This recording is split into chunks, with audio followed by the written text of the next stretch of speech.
Welcome to Ryan's Running Reviews in partnership with Reebok Nano Sports, and today we're taking a look at the Reebok Nano X3. It's a cross-training shoe, and we're also going to compare it to the Nano X2 to see what changed. Let's run with it.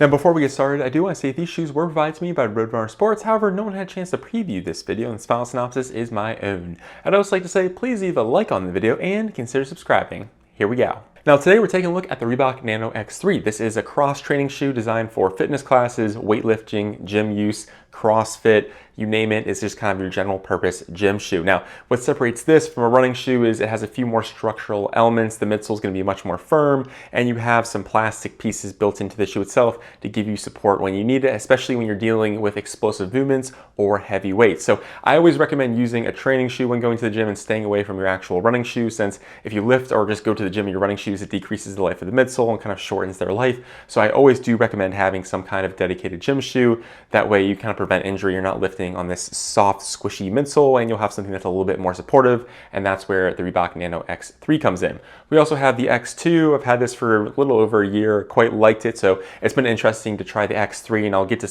into some of the differences, since it feels like a Nano, but there are some small tweaks that I think are important to note. As far as stats go, the X3 cost $150 and did gain about a full ounce in the weight department. It now weighs 12.4 ounces. As far as the stack height goes, I believe it's the same as last year, 19.5 in the heel and 12.5 in the forefoot for that same 7mm drop. So we do gain a little bit of weight, but we do have some more structural elements to the shoe itself. Moving on to the upper, this is where a lot of the changes took place. On the X2, we had this knit-like material with all these designs implemented into the upper itself. That was simplified this year. On the X3, we have the flex weave material. It's a very consistent pattern. They did print on the Reebok branding on the lateral and medial side. Now, as far as how your foot feels with this new flex weave material, you actually don't feel the flex weave on the outside because there's an internal sock liner. It's very soft, very comfortable. We kind of saw the same thing on the X2. It just is kind of interesting. You look at the upper and you think that's what your foot interacts with, and that's not the case because of that internal liner. Again, very comfortable. I think it works well, but it does make both of these shoes extremely warm when it comes to breathability. Now, neither of them are breathable, but I will say the X2 feels slightly more breathable compared to the X3, and I think that's because the toe box section has kind of a knit-like pattern where it gives you a little bit more ventilation. Again, it's not that well ventilated, but it's slightly more ventilated, just has a little bit more breathability compared to what we see on the X3. Reebok also updated the fit of the Nano X3. It's noticeably more snug, and the toe box is brought in just a bit as well. You can actually see this if you line up both shoes and kind of compare the forefoot sections. You'll see that the X2, it has just maybe a few more millimeters of width to the forefoot.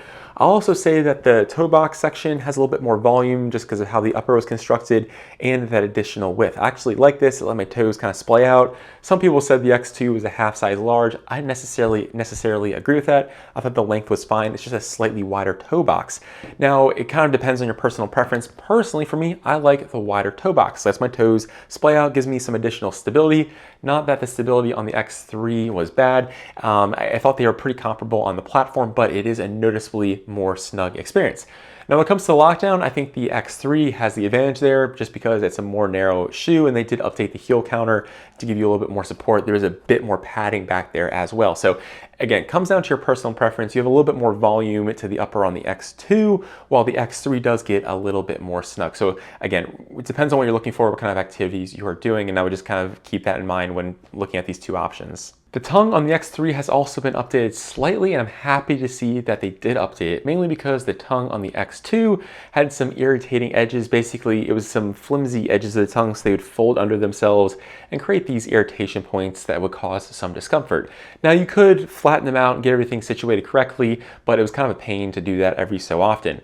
That's fixed here on the 3. The 3 has about the same level of thickness. However, the edges of the tongue are a little bit more sturdy and don't fold under and kind of create a more consistent feel. Both tongues are ungusseted, so you just kind of have a free floating tongue. However, on the X3, they have two tongue to lace interaction points, if that makes sense. Basically, the tongue interacts with the laces in two separate points, while it only does it one here on the X2. It's fine. I don't know if you necessarily needed the extra lace interaction point. I thought it was, the lacing system was fine here on the X2, and I think it kind of holds true here on the X3. Moving to the back of the shoe, this is where things start to get interesting. On the X3, you have a bit more padding in the ankle and Achilles area. I found this to be quite pleasant. However, the largest change is the heel counter itself. Basically, you have this larger, more substantial plastic clip that becomes part of the heel counter, then extends through the midfoot on both the lateral and medial side. Basically, this stiffens up the middle part of the shoe, makes it more supportive for those dynamic movements or explosive movements, and allows you to lift as well with a lot more support compared to a conventional shoe or running shoe for that matter.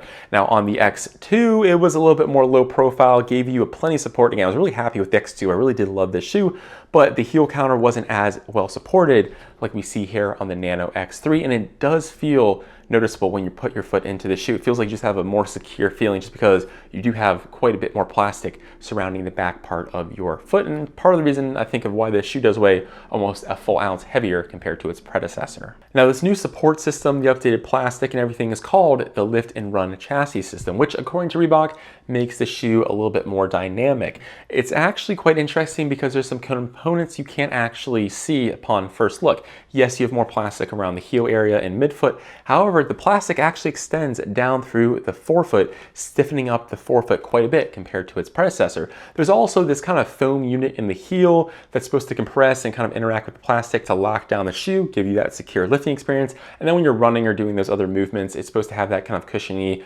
bouncy sensation. Now, I tried both of these shoes on both of my feet. There is a slight difference here in the X3. It does feel more, I guess, stiff, mainly because the plastic system gives you more support. And I will say the X3 feels more supportive, especially through the back part of the shoe, and has a better lockdown because it's a little bit more narrow. It also feels more stiff because that plastic plate comes through the forefoot and does stiffen things up quite a bit, while the X2 has a little bit more toe spring. Basically, the midsole felt a bit more curved, and the forefoot is noticeably more flexible, mainly because there's no plastic towards that front toe box region, while the X3 does have, you can kind of see it here on both the lateral side and then on the outsole. You kind of see where the plastic kind of extends all the way up to where the Reebok branding is. So the X3 is supposed to be a little bit more dynamic. Personally, I liked it a little bit less for running compared to the X2, but for lifting, explosive movements, and things where I had to put a lot of energy through my shoe, or if I was carrying some weight, I appreciated the X3 a bit more. I think this will come down to your personal preference. Again, whether you want the wider toe box, the more flexible experience, and a little bit more toe spring,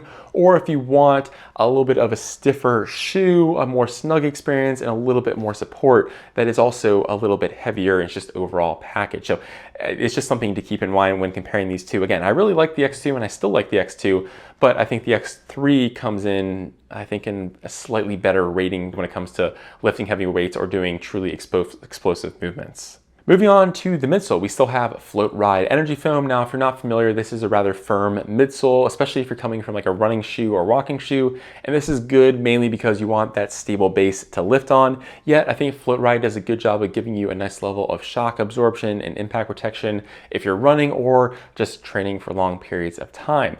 Now, in my experience, these midsoles felt quite comparable. The stack heights, I believe, are pretty much the same. They both have the same 7mm drop. The only small difference, like I mentioned before, with the Lift and Run chassis system is you have that extra bit of cushioning in the heel unit, which is slightly noticeable. But overall, it feels very much like a Reebok Nano. I feel like I was able to move weight in it. If you're a powerlifter, just use a powerlifting shoe. I think these may be a little bit too soft for you, but I think for most people, especially those doing CrossFit or other just wide variety of lifts, or someone just wants a good gym shoe, I think this midsole works quite well and is very comfortable. Moving on to the outsole, we have a massive change here. Basically, the X3 is a very smooth outsole pattern, while the X2 has all these small individual rubber lugs.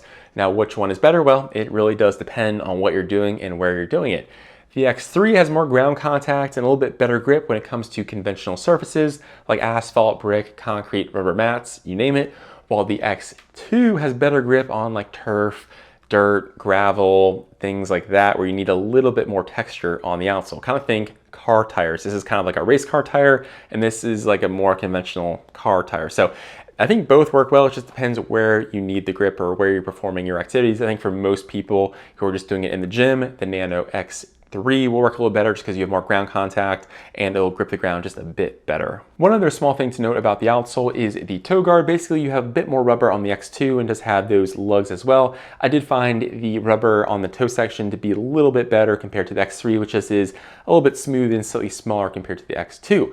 We also have to talk about the rope pro sections. Basically, it's this small area on the medial side and lateral side, which is supposed to give you a little bit more grip if you do rope climbs. Personally, I don't, but after reading some of the reviews on the X2, I noticed that some people said it was breaking off because it has this like lip of rubber. So I'll say that the X3 will probably be a little bit more durable, mainly because there's no rubber lip. It's just all kind of integrated directly into the outsole / midsole itself. So where does that leave us? Well, I think both shoes are great. There are some key differences, the biggest being the fit and feel of the upper. The X2 has a bit more room to it. A wider toe box gives you a little bit more toe splay, and again, it's a little bit more accommodating through the upper itself.